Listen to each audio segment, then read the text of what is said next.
All right, guys, we're back. We are finishing up our section in music today and seeing through Gebser. In this edition, we are on page 458, moving from then, and this should be a fun episode because, one, I think there are some pretty cool connections to be made in this video, and two, you get to see Gebser's snob come out again. Of course, you would expect that because now we're in the world of art, and Gebser is undoubtedly an art snob, so that'll be pretty fun. So last week, or a few days ago, we left off talking about how we are transcending the major-minor tonal system, which, of course, I won't pretend to be a music theoretician or whatever, but we can obviously see the dualism, either major or minor, and we're going to see how that's going to be transcended in the new music, so that will be fun. All right, let's get into it. The quote-unquote tonality, which we then understand to be characteristic of perspectival music from the Renaissance until 1900, consists of the opposition and contrast between major and minor, consonance and dissonance, with the predominance of one fundamental tone. So we have one or the other. That's obviously rationality. 1, 2, choose one or the other. It must occur within the contours of the, quote, tonal space of the octave, unquote, and each musically self-contained utterance is related to it. Its fulfillment is found in triadic harmony. Now, of course, triadic is triangular. That's textbook rational thought. Atonality is the supersession of tonality. This supersession in music is identical with the supersession of perspectivity by aperspectivity, an estimation in which Werner Kaas also concurs. Karl H. Werner has defined atonality with notable precision. Quote, music is atonal when the tones of the octave are no longer centrally coordinate to the keys of the major-minor system or the modes of the church scales. Polytonality, in turn, according to Werner, is distinguished by the simultaneous juxtaposition of several keys. Very, very, very important. Now, I won't pretend to be an expert in music theory like I said, but we can already see some integral-based 4D connections even in this one statement. Music is atonal when the tones of the octave are no longer centrally coordinate to the keys of the major-minor system. We obviously see the supersession of major-minor. We're no longer connected to the one or the other major-minor tones. But here, check this out, right? The real rich content is at the very end of this. Polytonality is the simultaneous juxtaposition of several keys. What does that sound like? That sounds like the co-presence and efficaciousness of simultaneous layers that is integral consciousness, whether it be the simultaneous layers of the consciousness structures, the magic, mythical, mental, and integral. They're all present and efficacious in literally every moment of our lives. I don't use that word lightly.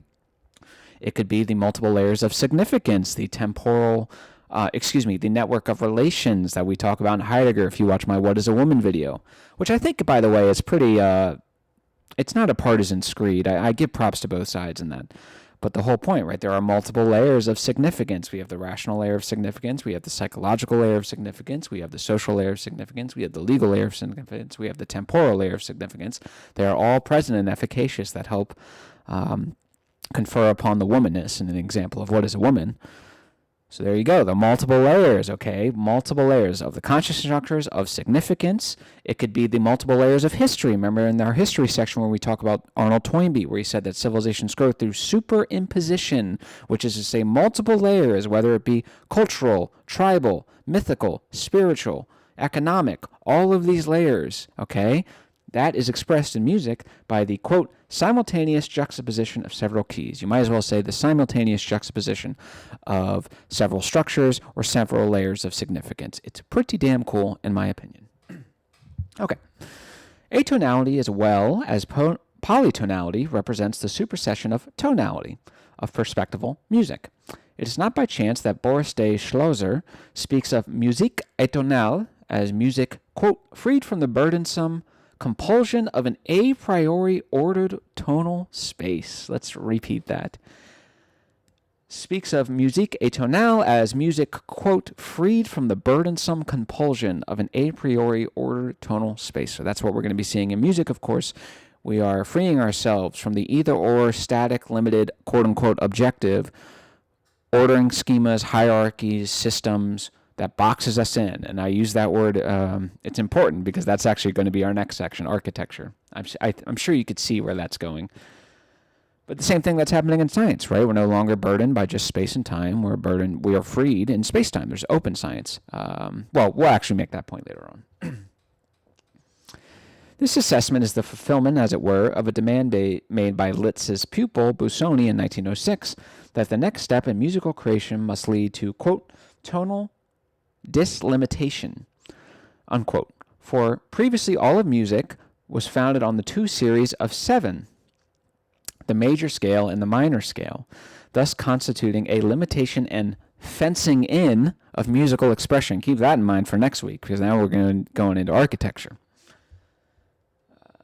Okay, so we'll skip ahead a little bit. If one attempts, Stuckenschmidt continues, I'm skipping ahead, I apologize. Quote, to substitute a chord with a major triad at some arbitrary point in a work of free tonality, for example, in a piano piece from Schoenberg's Opus 19, it immediately juts with aggressive power from the structure of this music and unsettles the ear more emphatically, in the sense of being a mistake, of being in the wrong place, than would the original chord. Unquote. We find here the same, this is Gebser, we find here the same conception as in René Leibniz's remarks about the false octave relationship. As Hermann Erb suggests, the same process occurred in music that occurred in other areas, namely, quote, the rejection of fixed points of reference. So I think that first quote I was talking about, he's saying, in the spatial system, in the major-minor tonality, you can't really just substitute willy-nilly and expect to get good results. Which is to say there's a closed aspect that must have a fixed point of reference. What's that? That's the vanishing point, obviously. That applies in all sorts of areas. But of course, in aperspectival music and atonal music, there's a more freedom or openness that also corresponds, obviously, with the demands of the integral structure. Okay. The prophetic words of Liszt that, quote, any chord can follow any other chord, unquote, have been realized in the new music where, quote, triads have the effect of disturbing the order. So in the new music, the triad, obviously product of the mental, now disturbs atonality in aperspectival music. Very interesting. The point is we're obviously hitting a transition point. Something new is happening. What follows from all this? Primarily two facts. That classical music, reaching its brilliant apogee in Bach, was perspectival music in accordance with its epoch, and that this tonal music is being superseded by atonal music. No longer is music dominated by a spatial system, it is being structured spatio-temporally. Okay, so we're going to skip ahead a little bit. In music, then, the same fundamental process is occurring that we have so frequently documented above. It is an attempt to surpass the mental rational world of representations, neither regressing into the irrational or the pre-rational, nor denying the limited validity of the mental. Very, very, very perfect way of expressing what integral consciousness is. We're trying to not regress back into nonsense, magical, mythical structures. We might regress, it's not even a regress, we might reattain the efficient aspects, great. But we're also not denying the validity of the mental, just its predominance, its exclusive predominance. The supersession of the major-minor dualism, listen to this is where it starts to get pretty cool. The supersession of the major-minor dualism reflects, to name only one parallel, the supersession of the energy-matter dualism achieved in physics. Very cool. The major tonality as the active, energetic element is no longer opposed to the minor, the passive immaterial element, thus ending the dominance of the major tonalities in classical music.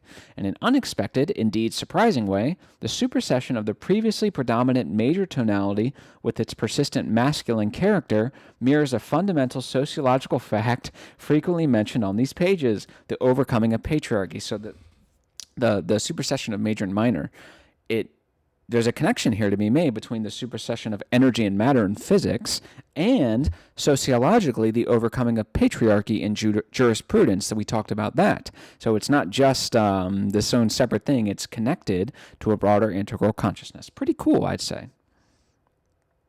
So too, the symptomatic rejection of the triad, which in a metaphorical sense is an expression or an equivalent in music for the Trinity.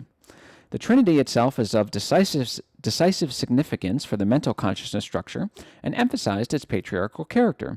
The same holds true of the continual fixity and perspectival direction in music towards one fundamental tone, a rigidity displaced in a wholly aperspectival way by the primordial power of the entire expressive capacity of music. Very, very, very cool.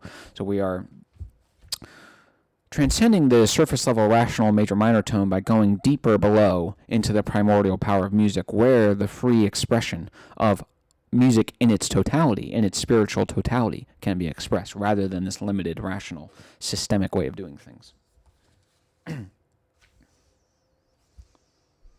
All of this occurs because music is rejecting the septenary system. Septenary means according to 7, the number 7. So 7 plays a predominant role in the system.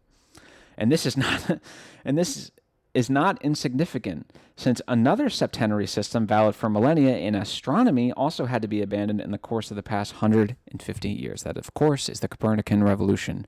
That's a reference to that instead of the Ptolemaic understanding of astronomy. Pretty cool, huh? Pretty cool. I think that's pretty cool. Now, here's where it gets cool, too. It gets even better. Now we're on to point number 3, the attempt of music to realize arationality. Some of the appropriate keywords, such as quote-unquote open music, indicate the aperspectival and consequently irrational character of the new music. Now, of course, when I heard open music, I wrote in my little notes here, I said parallel of open philosophy. That makes sense, right? We obviously talked about that in our philosophy section, this idea of not rejecting any sort of perspective should it correspond to reality. You don't reject it out hand because it conflicts with another. You simply add it like a layer of significance. You superimpose it onto the other layer of truth. There you go. Terminologically, this expression seems to parallel those of open justice and open thinking. So I wrote, there you go. It's cool when you think, oh, that's just like that. And then literally one sentence later, he's like, yeah, it's just like that. But also, of course, open justice. The idea that the justice system is not necessarily confined to just the strict laws as they're run down, but the idea that the judge has a certain degree of interpretation. And, the judge might say, hey, I'll punish this guy in accordance with how the victim wants him to be punished. That's a certain degree of openness. Pretty cool, I think. Now, of course, this openness, well, actually, you know what? We're going to get there. Since all areas of endeavor today are in a state of transition or mutation, it would be difficult, which is, by the way, what Heidegger noticed in his History of the Concept of Time. I'm only 10 pages in, but he noticed that the foundations of all these things have been changing. That's, of course, we know what's happening. We know why the foundations of everything are changing, because they've been put into motion and they either adapt or die. It would be difficult to establish without a more exacting examination to what extent this is an actual and not merely a terminological coincidence. In such a state of non-consolidation, all other terminological concepts are in flux. The Janus aspect of all contemporary expressions tends to promote theoretical quarrels inasmuch as all concepts and designations, depending on the conscious attitude of the discussants, can be interpreted rationally prospectively, or yet again aprospectively, or yet again already aprospectively. Viewed purely terminologically, it is striking that in the new literature on music, the word system, of course, that belongs to mental, is hardly ever mentioned, whereas there is everywhere talk of structure. Now, of course, what is a structure? Patterns of interdependence or interconnections. Yet, notwithstanding this discovery, it must be borne in mind that the concept of structure is nowhere explicitly established. Only the manner of its application permits the occasional appearance of systatic components appropriate to our quote-unquote concept of structure, which is that each structure must always be perceived spatio-temporally to prevent its degeneration into an abstract system. So that's the real difference between a 4D structure and a 3D system. Because I guess in theory you could make the argument that systems are patterns of interdependence and interrelationship, fine, but they don't account for time. So that's what we're really focusing on, not just space, but space-time, spatio-temporal structures. The temporal component must be considered in an achronic, that's it, without chronic, which is a time freedom, not just the linear causal time that the mental structure does, sense as a timeless primordial phenomenon, and not as the one or the other expressive form of time as a conception. An indication of the affinity between the new musical structure and aperspectivity is expressed where certain significant interval relationships can no longer be derived from the major-minor system, but rather from what they call the, quote, structure of interconnections. There you go. All right, I'm ahead of the curve here on this one. So there we go. So now the new music is no longer derived from the major-minor tonal systems, but this new weird, I don't want to say abstract, but kind of different. It's atonal. It's something else entirely, integral, if you will.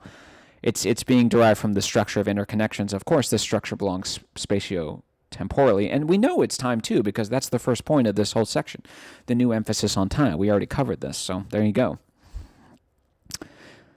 Structure of interconnections. This structure is arational. It also explains the terminological choice of H.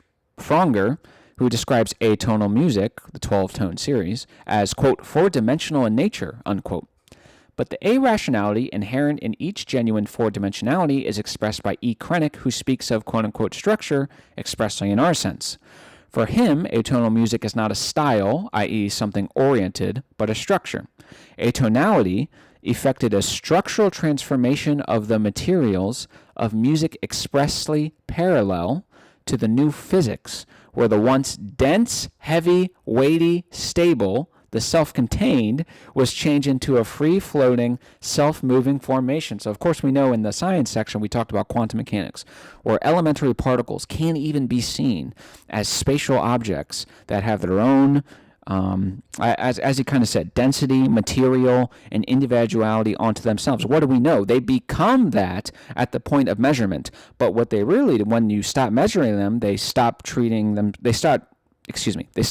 as individual spatial particles onto themselves, and they function like a wave. They're spread out, which is to say they belong to a, quote, free-floating, self-moving formation. So they're spread out into this integral whole that is put into motion. Same thing with music. Very interesting.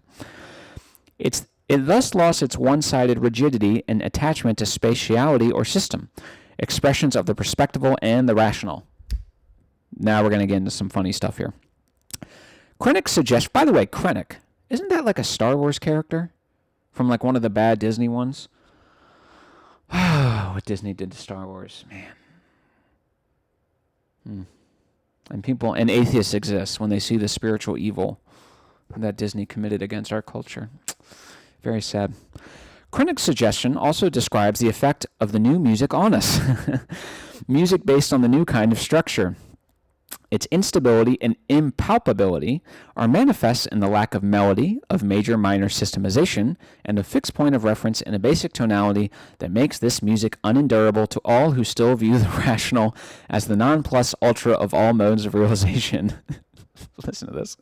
This is understandable. So what he's saying is, of course, because this is so new, when we are seeped in the rational, when you're a rationalist, well, the rational music, the major minor, that's going to be beautiful. And in fairness, this applies to me too. Sometimes the new atonal, irrational stuff, it could be a little, what are we doing here? This is understandable. Whoever lacks the assurance of his life and thought within himself and must project it into a rationally conceived representation with which he constructs a system of security, must necessarily despair when faced with this music, for nothing in it affords him support, and consequently he falls into the error of labeling it as unstable.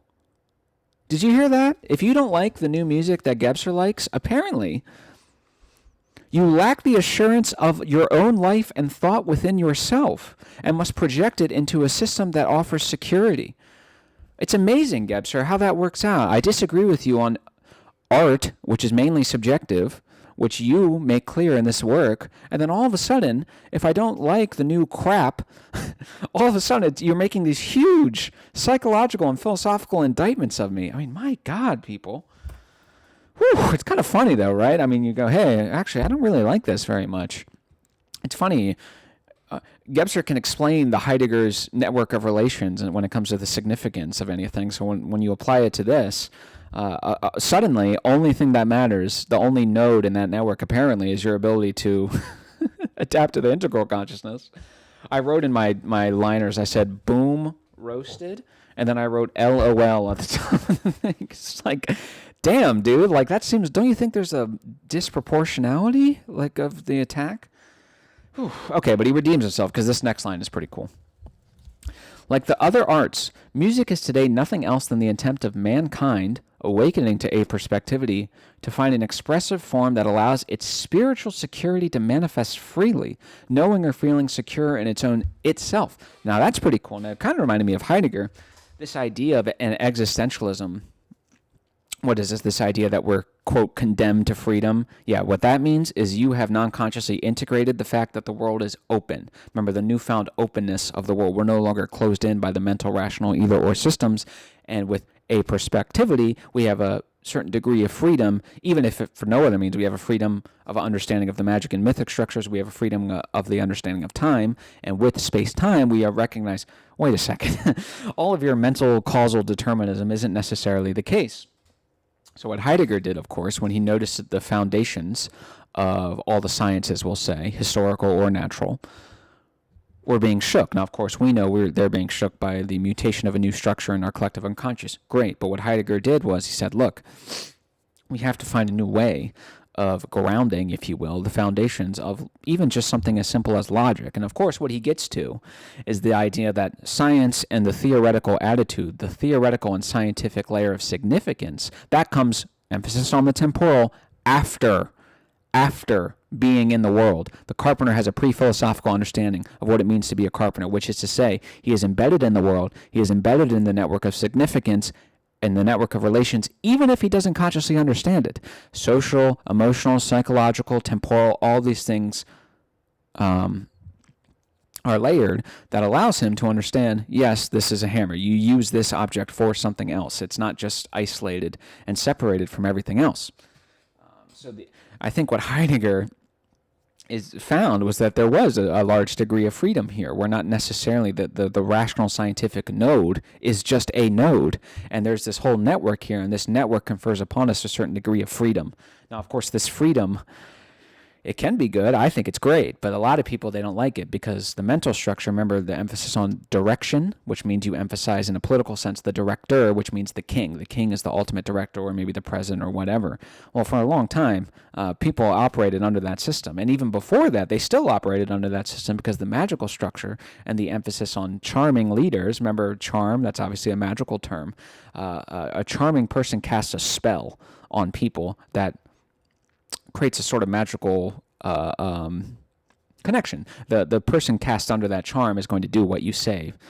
So there you go. So my point is, for the vast majority of human history, we've been led by a director. And Heidegger, with his new being, he says, look, we don't really need to do that. That we can do that if we want, but that's one layer. There's all these other layers, which, again, this openness is causing a certain degree of anxiety. There's a broader point to be made about mood and all that stuff. But it's very, very interesting that Gebser also seems to support this idea when he says, to find an expressive form that allows its spiritual security to man itself freely, knowing or feeling secure in itself. So I think what Gebser and Heidegger would say is there's no terrestrial grounding for any of this. The only real grounding for this is spirituality. The grounding for rational logic is irrational and being embedded in the world irrationally. The grounding for that is spirituality. And I think it's pretty cool, if nothing else. So I think it's cool that music is kind of exists within a pattern of relationships with philosophy as well. Hopefully that makes sense. Okay. Falls in there, unstable, like the other arts, music, nothing to mankind, define express form. Okay. After all, anyone having stability and security does not need to project them into a representational form, does not need to represent them outside of himself so that they can comfort him, quote unquote, retroactively. So this is true spiritual security. I don't need your game. I don't need some external security. Why do I need that? I've got spiritual security. He is free of this compulsion, and there can be no doubt that the new music is striving towards such liberation. This does not mean that one must regard it as quote-unquote beautiful. The criterion of beauty, which dualistically includes the ugly, is to a great extent irrelevant for the valuation of aperspectival manifestations, as already indicated above. This assessment is not a rejection of the beautiful as such, as long as the so-called beautiful is not a temporal convention or an aesthetic escape or an emotionally charged interpretation of elements which can be described only inadequately by such terms as quote-unquote harmonious or quote-unquote natural. This disavowal of the possibility of a mode of evaluation has leveled against the new music the accusation of being quote-unquote intellectual. This is interesting because I think there might be a little critique here to be made. Yet it is utterly paradoxical to reproach the most accomplished masters of the new music of their purely theoretical and thoughtful endeavors while they devoted themselves to music intellectually. So essentially saying, well, if you're accusing them of being intellectualists, that's what they're going for. Why are you accusing them of that? And they're striving for mental neatness. Their approach comes usually from those who demand of art a lulling and an irrational emotional satisfaction. The reveling and bathing in feelings whereby art, a purely spiritual and primordial utterance, is degraded to a purpose. It is a rational attempt to measure the immeasurable, an utterly nonsensical procedure of perspectival nature no longer valid since the quote-unquote eruption of time has dissolved our representational world. So it is true, he is right, that to take the whole of art, which is immeasurable and spiritual, and reduce it to the rational part, which is, say, a rational purpose, that's nonsense. I agree with you there. But what he's saying is, he seems to be kind of going after these guys who say, well, the new music is purely intellectual. That's a problem. And he's saying, no, it's not a problem at all. You're just giving me this emotional nonsense. But from an integral perspective, wouldn't intellect and emotional both be present and efficacious at the point of experience? Why wouldn't you want to do that? Why wouldn't you want to consciously integrate these things for something better? I don't understand what the confusion is there. The critique is just weird. Because on one hand, his whole thing is like, look, the mental structure, it's not the end-all, be-all of life. On the other hand, he's saying, no, I guess intellectuality is the end-all, be-all of the new aperspectivity. So, I don't know, whatever you guys think. I think there's a slight contradiction there. Whatever one may say, the new music is neither beautiful nor ugly in the traditional sense. That's the based insight. Therein is manifested its irrationality. If it were reducible to dualistic criteria, it would not be irrational.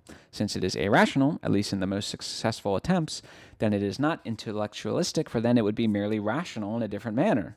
But it is spiritual. Okay, so I guess he's saying it's not just intellectual, but it's intellectual and spiritual. But again, why are we cutting off emotion from this? I don't understand. Whoever sees rationally sees fragmentarily, beautifully said. It is important to recall this basic definition of the rational. Whoever, quote-unquote, sees irrationally perceives the whole, and if at all possible, perceives it as a, quote-unquote, structure of interrelationships. And it is neither a vital, a psychic, nor a mental mode of realization, but an integral spiritual. Toward this are striving the new art and the new music, along with the other disciplines of our epoch. Thus, it is not accidental that both criteria, integrality and spirituality, or diaphaneity, are of clearly fundamental concern of the new music. There's a little more, but there's not too much. We'll end it there. Next week, we will start with architecture, and I, my friend, am super excited. So, hope you guys enjoyed that. Hope you guys had some fun, and I'm glad I was able to get this to you guys in like 3 or 4 days. Some time opened up, and I was thankful for that. So, thank you guys. I love you, and I'll see you guys next week.